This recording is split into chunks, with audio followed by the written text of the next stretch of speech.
మరి కాసేపట్లోనే కాంగ్రెస్ బీఆర్ఎస్ పార్టీలకు చెందినటువంటి ప్యానలిస్టులు కూడా మనతో పాటు జాయిన్ అవుతారు. ఇద్దరికి నమస్కారం. ముందుగా శ్రీనివాస్ గారు మీతోనే స్టార్ట్ చేస్తున్నా.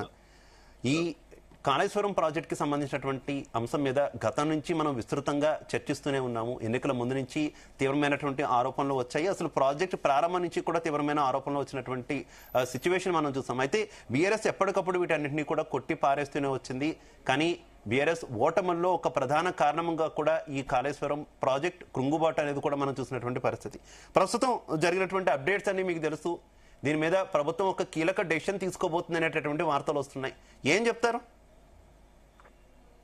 నాకు చాలా సంతోషం. ఎట్టకేలవి 20 మాసాల తర్వాతనే కానీ ఈ కమిషన్ యొక్క రిపోర్ట్ రావడం 18 మాసాలు 17 మాసాలు ఆ యొక్క కమిషన్ ఏర్పడిన తర్వాత ఇక కాంగ్రెస్ సర్కార్ యొక్క కోర్టులో ఉన్నది. కాంగ్రెస్ పార్టీ సర్కార్ ఈ యొక్క ఇంపార్టెంట్ ఇష్యూ ఏదైతే రాష్ట్రం యొక్క ఖజానా దివాలాకు కారణమైనటువంటి బీఆర్ఎస్ సర్కార్ గతంలో, అలాగే అవినీతి అక్రమాలతోని మొత్తంగా కూడా ఆర్థిక వ్యవస్థను చిన్న భిన్నం చేసిన కారణంగా దాని యొక్క పర్యవసానం ఇప్పుడున్నటువంటి గవర్నమెంట్ మీద అనే ఆ యొక్క ఆర్థిక భారం, ఆర్థిక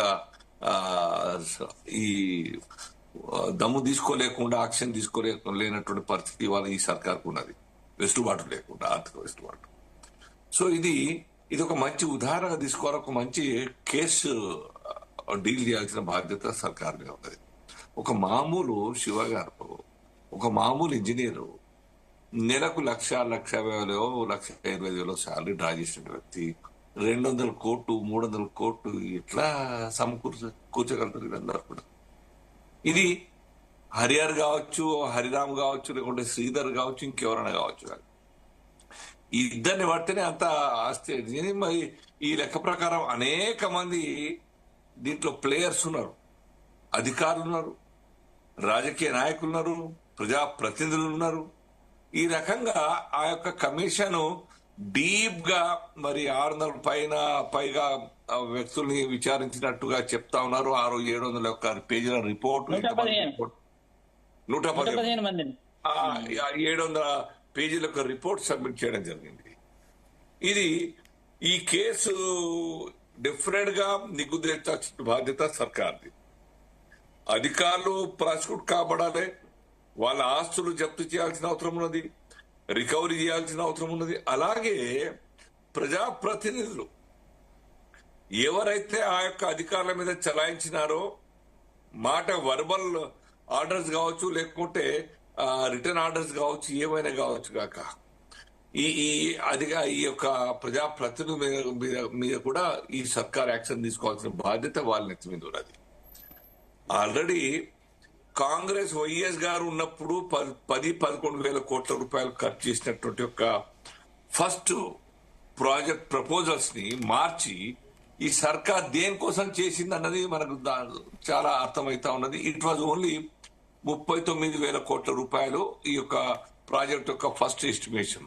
అయితే శ్రీనివాస్ గారు ఒక పక్క కమిషన్ నివేదిక సమర్పించింది, యాక్షన్ తీసుకుంటామంటున్నారు. అసలు కమిషన్ ఇచ్చినటువంటి నివేదికలో ఏముందో తెలియదు. ప్రభుత్వం ఒక కమిటీ ఏర్పాటు చేసింది, మొత్తం ఆ నివేదిక అంతా కూడా విశ్లేషించి కొన్ని పాయింట్స్ కేబినెట్ ముందు తీసుకురావడానికి కూడా ప్రయత్నాలు చేస్తున్నారు. ఇదంతా ప్రాసెస్ ఈ రకంగా జరుగుతుంటే, మరోపక్క పిసిసి చీఫ్ ఏకంగా మొత్తం అంటే ఈ కమిషన్ డైరెక్ట్ గా అప్పటి ముఖ్యమంత్రి బీఆర్ఎస్ పార్టీ అధినేత కేసీఆర్ ని దోషిగా తేల్చిందంటూ ఒక పెద్ద బాంబు పేల్చినటువంటి సిచ్యువేషన్ కదా.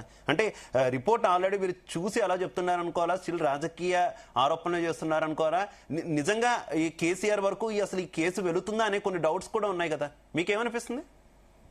లేలే ఇప్పుడు మహేష్ కుమార్ గారు చెప్పినంటే ఎక్కడో ఒక చోట అధికారుల చేత కొద్దిగా అన్అఫిషియల్ గా చెప్పి ఉంటారు, ఇన్ఫర్మేషన్ ఉండి ఉంటది, లేకుండా ఉండదు. అవినీతి జరిగిందనేది సత్యం, అక్రమాలు జరిగాయని చెప్పితే సత్యం. ప్రాజెక్ట్ యొక్క డిజైన్ ఏ రకంగా మార్చినారు, దేనికోసం, వెస్టెడ్ ఇంట్రెస్ట్ కోసం చేసిన విషయం తెలుసు. సో ఇవన్నీ కూడా అందరు ఊహించిందే. కాంగ్రెస్ పార్టీ ఆరోపణ చేసింది, ధర్నాలు చేసింది, కాంగ్రెస్ పార్టీ అనేక రకాలుగా దుమ్మెత్తి పోసింది. ఇవాళ మేము కూడా మొదటి నుంచిగా కూడా చెప్తా ఉన్నాం, భారతీయ జనతా పార్టీ అవినీతి అక్రమాలు జరిగినట్టుగా. సో అది కాస్త అర్థమై ఉంటుంది, వారు మాట్లాడి ఉంటారు. డెఫినెట్ గా అది రిపోర్ట్ సబ్మిట్ అయిన తర్వాత వారికి ఈ కబంధ హస్తాలు చిక్కుంటారని చెప్పి ఎవరైనా ఊహించింది అదే మహేష్ కుమార్ గారు చెప్పి ఉంటారు.